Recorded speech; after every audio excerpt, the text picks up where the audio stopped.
সম্মানিত হাজরিন, আল্লাহ রাব্বুল আলামিন বলেন, ওয়ানুনাজ্জিলু মিনাল কুরআনি মা হুয়া শিফাউ ওয়া রাহমাতুল লিল মুমিনিন।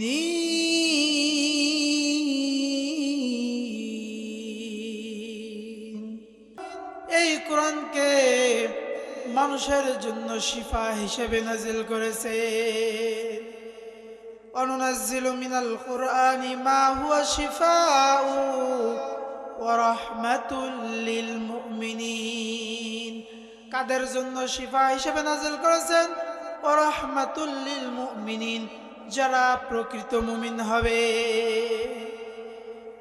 তাহলে কুরআনুল কারীম মুমিনদের জন্য শিফা হিসেবে আল্লাহ রাব্বুল আলামিন নাজিল করেছেন। এখন এই শিফা যদি প্রত্যেকটা মানুষ যদি নিতে চায়, তাহলে প্রত্যেকটা মানুষকেই এই কোরআনের ছায়াতলে আসতে হবে, ঠিক কিনা? এখন আমরা যারা কোরআন মানি না, কোরআন বুঝি না, কোরআন সম্পর্কে জ্ঞান অর্জন করি না, তারা যদি কোরআন থেকে শিফা নিতে আসি, তাহলে কিন্তু শিফা তার কপালে জুটবে না। জুটবে?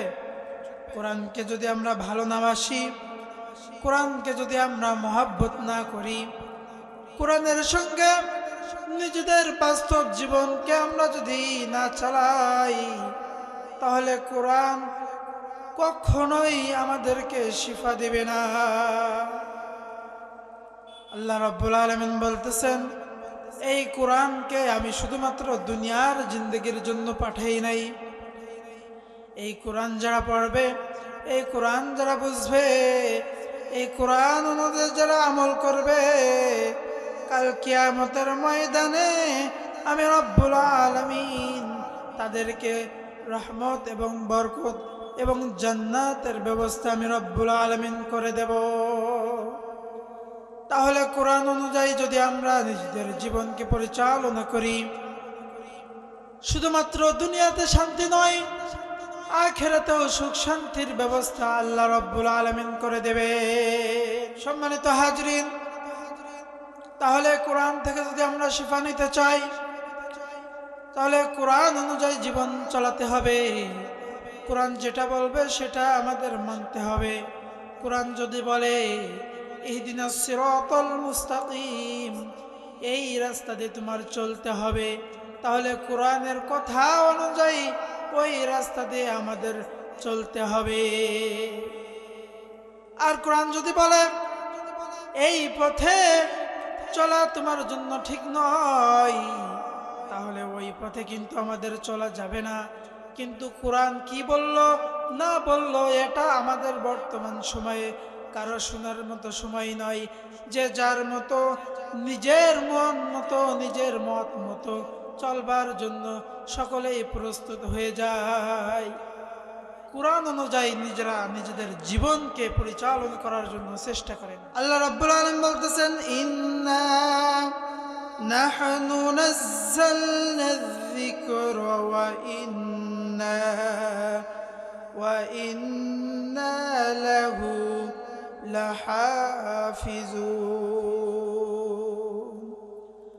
রব্বুল আলামিন বলতেছেন, এই কোরআনকে আমি রব্বুল আলামিন নাযিল করেছি এবং এই কোরআনকে হেফাজতের দায়িত্ব আমি রব্বুল আলামিন নিজেই নিয়ে নিয়েছি।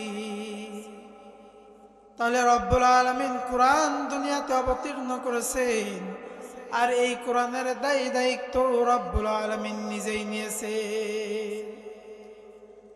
তাহলে কোরআনুল কারীমের দায়িত্ব আল্লাহ রাব্বুল আলামিন যদি নিজেই নিয়ে থাকেন, তাহলে এই বাংলার জমিনে যদি কোরআনের বিরোধিতা কেউ করতে আসে, আলেম উলামাদের বিরোধিতা কেউ করতে আসে, তাফসীর মাহফিলের বিরোধিতা কেউ যদি করতে আসে, তাহলে কোরআনকে যারা অপমানিত করতে চায়, কোরআনকে যারা লাঞ্ছিত করতে চায়, কোরআনকে যারা বঞ্চিত করতে চায়, কোরআনের আলেমদেরকে যারা লাঞ্ছিত করতে যায়, বঞ্চিত করতে চায়, দেখবেন এই বাংলার জমিন থেকে তারাই লাঞ্ছিত এবং বঞ্চিত হয়ে যায়।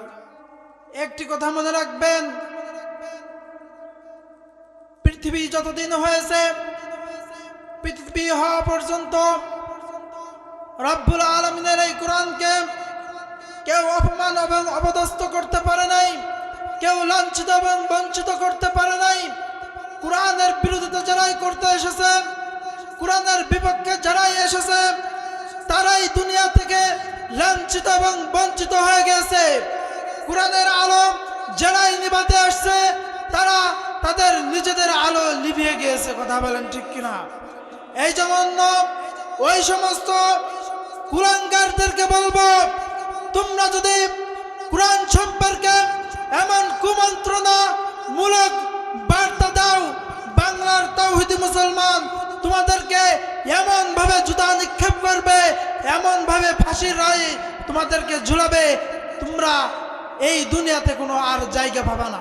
যারা কোরআন পড়ে না, যারা কোরআন বোঝে না, এই সম্পর্কে আল্লাহ রাব্বুল আলামিন সূরা হিজরের ভিতরে কি বলেছেন? রব্বুল আলামিন বলতেছেন, ফাওয়ারাব্বিকা লানাসআলান্নাহুম আজমাঈন।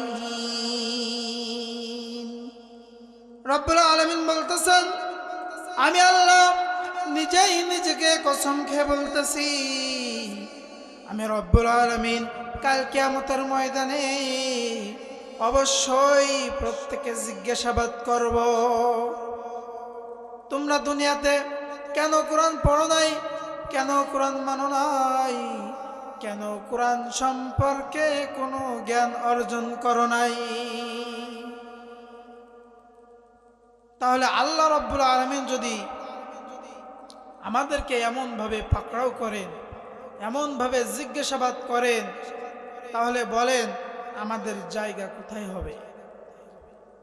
আল্লাহ রাব্বুল আলামিন যদি বলেন, দুনিয়াতে কি তোমার কোনো সময় ছিল না, কোনো সুযোগ ছিল না কোরআন পড়ার জন্য? তখন তো আমরা রব্বুল আলামিনকে ঠিকই বলবো, আল্লাহ সময় ঠিকই ছিল, কিন্তু আমরা পড়ি নাই। কেন পড়ো নাই? পড়ো নাই বিধায় তুমি শাস্তি ভোগ করো। তখন কিন্তু আমাদের আর কোনো পন্থা আর কোনো রাস্তা থাকবে না, শাস্তি আমাদের ভোগ করতেই হবে। এই জন্য রব্বুল আলামিন আগে থেকেই আমাদেরকে জানিয়ে দিয়েছেন, দুনিয়াতে কোরআন পড়তে হবে, কোরআন মানতে হবে, কোরআন বুঝতে হবে এবং কোরআন সম্পর্কে জ্ঞান অর্জন করতে হবে। সম্মানিত হাজরিন, তাহলে যারা কোরআন পড়বে না, কোরআন বুঝবে না, কোরআন সম্পর্কে জ্ঞান অর্জন করবে না, আল্লাহ রাব্বুল আলামিন কাল কিয়ামতের ময়দানে তাদের কঠিন শাস্তির ব্যবস্থা করে রেখেছে। আল্লাহর রাসূল ইয়া রাব্বি ইন্না কওমি ইত্তাখাযু হাযাল কুরআনা মাহজুরা। রাসূল সাল্লাল্লাহু আলাইহি ওয়াসাল্লাম বলতেছেন, কাল কিয়ামতের ময়দানে আমাদের প্রিয় নবী জনাবে মুহাম্মদুর রাসূলুল্লাহ সাল্লাল্লাহু আলাইহি ওয়াসাল্লাম রব্বুল আলামিনের কাছে এমন ভাবে বিচার দিবেন, রাসূল সাল্লাল্লাহু আলাইহি ওয়াসাল্লাম বলবেন, ওগো আল্লাহ, আমার এই উম্মত নামধারী, কিন্তু সে দুনিয়াতে কোরআন পড়ে নাই, কোরআন বোঝে নাই, কোরআন মানে নাই। ওগো আল্লাহ, আমি তোমার দরবারে এই সকল উম্মতদের বিরুদ্ধে মামলা দায়ের করলাম, ওগো আল্লাহ তুমি এদের বিচার করো। আমাদের বিরুদ্ধে এমন ভাবে মামলা দায়ের করে, তাহলে কিন্তু কাল কিয়ামতের ময়দানে আমাদের বাঁচবার আর কোনো রাস্তা থাকবে না। থাকবে বলেন? এজন্য সম্মানিত হাজরিন, দুনিয়াতে আমাদের চলতে ফিরতে সব কিছু করতে গেলে আমাদের একমাত্র ইবাদতের মূল হচ্ছে কুরআনুল কারীম। এই জন্য কোরআনের এলেম, কোরআনের জ্ঞান যেই মানুষের ভিতরে থাকবে না, সেই মানুষ একটা মুসলমান মানুষ হতে পারে না। সে মানুষ একটা বস্তুর মতো, যার ভিতরে কোরআনের এলেম থাকে না, সে মানুষ আর মানুষ হয় না, ঠিক কিনা? এজন্য প্রত্যেকটা পরিবারের ভিতরে একজন হইলেও কোরআনের এলেম, কোরআনের রাস্তায়, আল্লাহর রাস্তায় যার জন্য নির্দেশনা দিয়েছেন। কথা বলেন ঠিক কিনা? فلا نقيم لهم يوم القيامة وزنا। রব্বুল আলামিন বলতেছেন, আমি আল্লাহ কিয়ামতের দিন ওই সকল বান্দাদের কোনো আমলনামা, কোনো কিছু হিসাব নিকাশ করব না, বিনা হিসাবে আমি তাদেরকে জাহান্নামে নিক্ষেপ করব। কাদেরকে নিক্ষেপ করবেন? যারা কোরআন পড়ে না, কোরআন বোঝে না, কোরআন অনুযায়ী তাদের নিজেদের জীবনকে পরিচালনা করে না। এরপরে রব্বুল আলামিন বলতেছেন, ফায়াদরিবুনা উজুহাহুম ওয়া আদবারাহুম। কবরে কেউ কোরআন সাথী হিসেবে পাবে এবং কোরআন কেউ সাথী হিসেবে পাবে না। ফেরেশতারা কবরের ভিতরে যারা কোরআন সাথী হিসেবে পাবে না, তাদেরকে ফেরেশতারা তার চেহারার ভিতরে ফেরেশতারা প্রহার করতে থাকবে এবং বলবে, ফায়াদরিবুনা উজুহাহুম ওয়া আদবারাহুম, তুই তোর নিজের জান তুই নিজেই বের করে দে। তাহলে কোরআন যারা মানে না, কোরআন যারা বুঝে না, এদের শাস্তি অনেক বেশি রব্বুল আলামিন দিবেন। এজন্য সম্মানিত হাজরিন, কোরআন অনুযায়ী আমাদের নিজেদের জিন্দগিতে নিজেদের আমল, নিজেদের বন্দেগী সব কিছুই কোরআন অনুযায়ী করতে হবে। আর কোরআন অনুযায়ী যদি আমরা আমাদের নিজেদের জীবনটা পরিচালনা করতে পারি, তাহলে ইহকাল এবং পরকালে মুক্তির লাভ আল্লাহ রব্বুল আলামিন আমাদেরকে দিবেন। কথা বলেন ঠিক কিনা? আবু জাহেল, উতবা, শাইবা, ওয়ালিদ ইবনে মুগীরা সহ যে সকল নাস্তিকদেরকে রব্বুল আলামিনকে অবমাননা করার জন্য তাদেরকে লাঞ্ছিত এবং বঞ্চিত করে এই দুনিয়ার জমিন থেকে বিদায় করেছেন। এই জন্য যারা কোরআন মেনেছে তারা নিজেদের জীবনকে ধন্য হিসেবে পেয়েছে, আর যারা কোরআন মানে নাই তারা তাদের নিজেদের জীবনটা ধন্য হিসেবে পায় নাই। নিজেদের জীবনে কষ্ট, দুঃখ আর এছাড়া আর কোনো কিছুই পায় নাই। এই জন্য সম্মানিত হাজরিন, কোরআন যারা পড়ে না তাদেরকে রব্বুল আলামিন তিনটি শাস্তির বিধান দিয়েছে। কয়টি? তিনটি। এই তিনটি বলেই শেষ করব সংক্ষেপে 1 মিনিটে। 1 নম্বর, কোরআন যারা পড়ে না, রব্বুল আলামিন কাল কিয়ামতের ময়দানে ওই সকল বান্দাদেরকে অন্ধ অবস্থায় উঠাবে। কি অবস্থায়? অন্ধ অবস্থায় উঠাবে। কিয়ামতের ময়দানে তারা যখন উঠবে, তারা রব্বুল আলামিনকে বলবে, ওগো আল্লাহ, দুনিয়াতে তো আমরা ভালো ছিলাম, চক্ষুষ্মান ছিলাম, তাহলে এই কিয়ামতের ময়দানে কেন আমাদেরকে এই অন্ধ অবস্থায় উঠানো হলো? রব্বুল আলামিন বলবেন, তোমরা দুনিয়াতে কোরআন পড়ো নাই, কোরআন বুঝো নাই, কোরআন মানো নাই, যার কারণে তোমাদের কেমন অবস্থায় উঠানো হয়েছে। 2 নম্বরে, রব্বুল আলামিন যারা কোরআন পড়ে না, কোরআন বুঝে না, কোরআন মানে না, তাদের হায়াতের জিন্দেগিটা সংকীর্ণ করে দেয়। সংকীর্ণ করে দেয়, হায়াতকে কমিয়ে দেয়, ছোট্ট করে দেয়।